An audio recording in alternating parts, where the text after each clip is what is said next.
Hello, hi, and we are back to drawing warriors for my design blog, whatever the series is called. We're drawing Willow Pelt, and Willow Pelt is one of the warriors from the first series who becomes a queen about halfway through.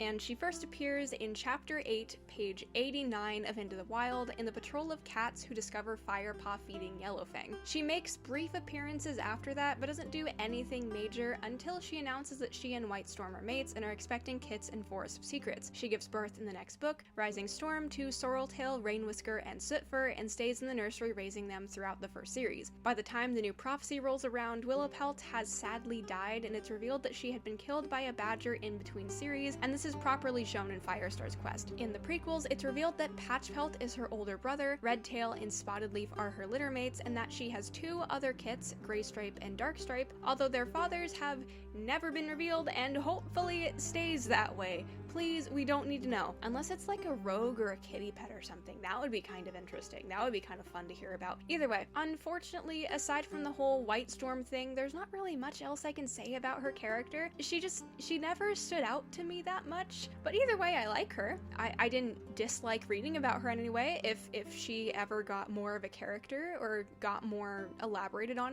in a different book, I'd be willing to read about her. She seems like she could be interesting. I didn't think too hard about her design since all I had going in was that I wanted her to be pretty and I wanted her to really look like her family. I gave her the same color palette as Graystripe and Darkstripe, just lighter. She has a similar body type to her siblings, Spottedleaf and Redtail, and she has Redtail's face shape with Spottedleaf's ears. I did actually go back recently and lighten up her colors, since she's supposed to be pale gray, but I think I drew her more as just being light gray, which for warrior cats, pale gray and light gray mean two totally different things, and I didn't think that through well enough, so I did a new version and I posted it on the design blog, which you can check out.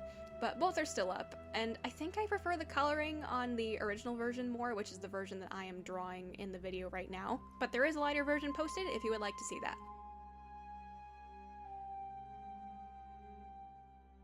And moving on to the next character, Frostfur, who is another one of the queens from the first series. She's first introduced in Chapter 8 on page 95 when Bluestar warns her that there's a fox that's been spotted in the area. During my reread, I actually noticed something I've never seen anyone point out before, and it's the fact that there's clearly a very strong bond and level of trust between Frostfur and Bluestar. Frostfur stays at Bluestar's side and takes care of her when she caught Whitecough in Fire and Ice. She's revealed to have been her apprentice in Secrets of the Clans, and I noticed the two were around each other a lot in general during the first series. At least enough to the point where I noticed it. She's the mother to Cinderpelt, Brackenfur, Brightheart, and Thornclaw, and stays in the nursery until A Dangerous Path when she switches back to being a warrior. During the first arc, Cinderpelt is hit by a car and left with a permanently damaged back leg, while Brightheart is attacked and mauled by the dog pack. I have a memory of her acknowledging that both of these accidents happened to her daughters, but during my brief research, I wasn't able to find the scene I remembered, and from what I double-checked, she was only ever around Cinderpelt after her accident, and I can't be sure now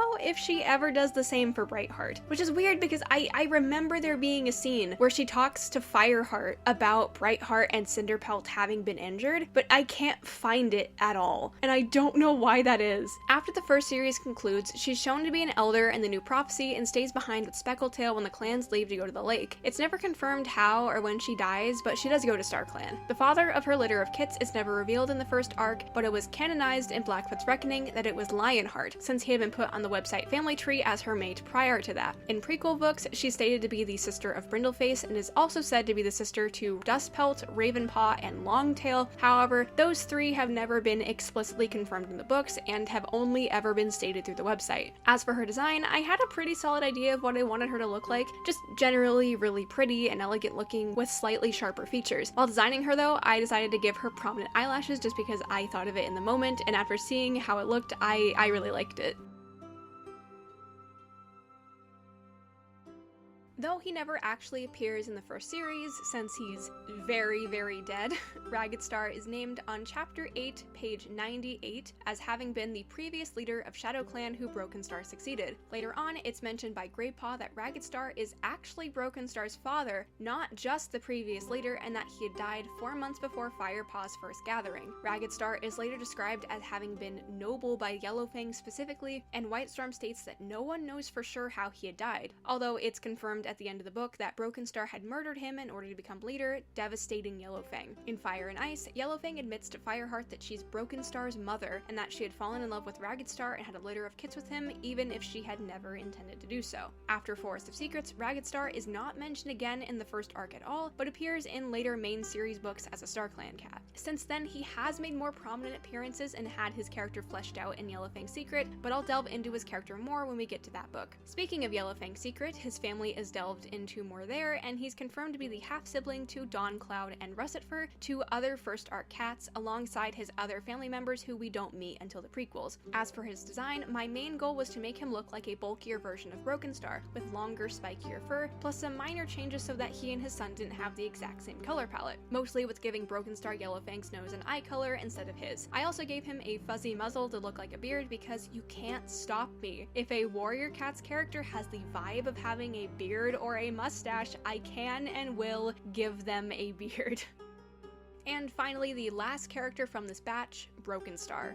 He's first named right after his father is on Chapter 8, page 98 of Into the Wild. He's mentioned as being the new leader of ShadowClan by Bluestar, and is later described as looking nasty by Firepaw, and this assumption is confirmed by Greypaw, as well as a previous interaction Firepaw had seen where some kits in ThunderClan were playing, and one of them was pretending to be Brokenstar and playing as the villain. At the gathering, Brokenstar admits to having driven out WindClan for their prey, which, may I add, would never, at all, pass in modern-day warrior cats. I know why things are like this today and why they were like this before, but I just think it's so funny that he did this, because if Tiger Heartstar tried chasing out Hairstar and the rest of WindClan in the current series, I think StarClan themselves would come down and just strip him of his 9 lives. They wouldn't even have to drag him to the moon pool. Yellowfang and Little Cloud, I guess, would just come down and zap all of his lives away.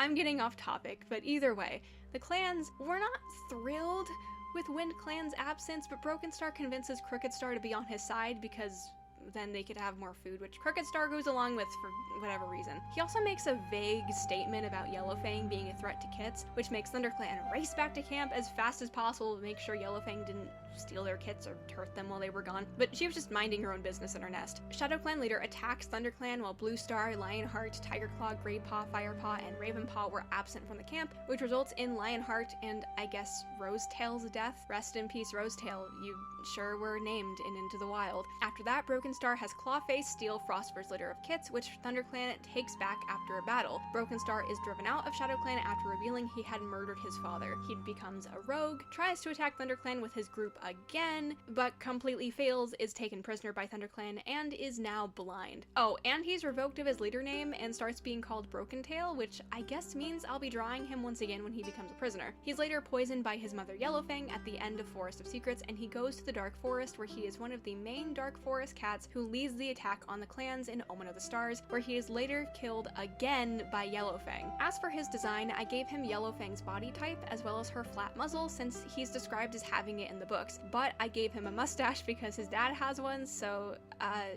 genetics, I guess. He has Yellowfang's ear shape and inner ear color, and his tuft of fur on the back of his head is intended to resemble her tuft of fur that she has there, rather than his father's. I also drew his tail with the intention of it looking more like he has Yellowfang's fur texture, rather than his father's, and on top of that, his stripes are not meant to resemble his dad's, but instead resemble the X-shaped scar Yellowfang has on her shoulder. And that's the end of this batch. Moving forward, I think I'm going to be posting designs more frequently, and I'll try to not draw them in batches like I had before. Instead, I'll be drawing them whenever. That way I can post more often, and I'll be able to get through the characters quicker than I would have otherwise. Either way, the next video should be Speckletail, Clawface, and Stonefur.